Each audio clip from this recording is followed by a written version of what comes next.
আমরা হেরে যাই কারণ আমরা দুর্বল তা না, আমরা অপেক্ষা করতে শিখিনি।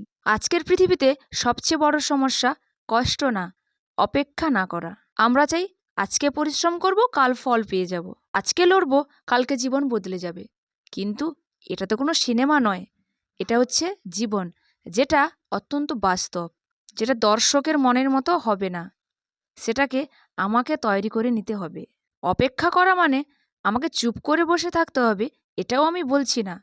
কিন্তু হাল ছাড়বে না, কোনো জিনিসের প্রতি বিশ্বাস রাখবে, আমি এটাই বলতে চাইছি।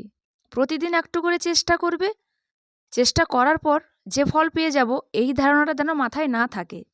দেখবে চেষ্টা করার পরেই তুমি কিছুদিনের পর ফল তো অবশ্যই পাবে। তুমি ভাবছো আজকে যারা সফল তারা নিশ্চয়ই মেধাবী বা ভাগ্যবান, এর মধ্যে কোনোটাই নয়। ওরা ছিল ধৈর্যশীল। সবচেয়ে কষ্টের সময়টা মনে হয়েছিল যে আর পারছি না, কিন্তু তোমাকে ধৈর্য ধরে থাকতে হবে, তারপর কিন্তু সফলতা আসবে। এত তুমি চেষ্টা করছো কেন জানো? কারণ ভগবান তোমার পরীক্ষা নিচ্ছেন, তারপরে তোমাকে ফলাফলটা জানাবে। কারণ পরীক্ষা দিলে ভালো খারাপ ফল তো তুমি পাবে, এটা তো নিশ্চিত, এটা সবার জানার কথা। ফল একটু দেরিতে আসবে, তার একটাই শর্ত হচ্ছে তুমি যেন মাঝপথে না থেমে যাও।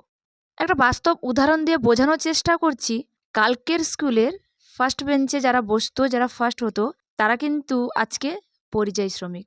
আর যারা লাস্ট বেঞ্চে বসতো, মিনিমাম এভারেজ পড়াশোনা করতো, মধ্যমভাবে পড়াশোনা করতো, তারা কিন্তু আজকে শিক্ষকও হয়ে গেছে। তাই ধৈর্যের থেকে বড় কিছুই আর হয় না। তুমি ধৈর্য ধরো, ক্লান্ত হও না, দেখবে তুমি তোমার ফল নিশ্চিত পাবে।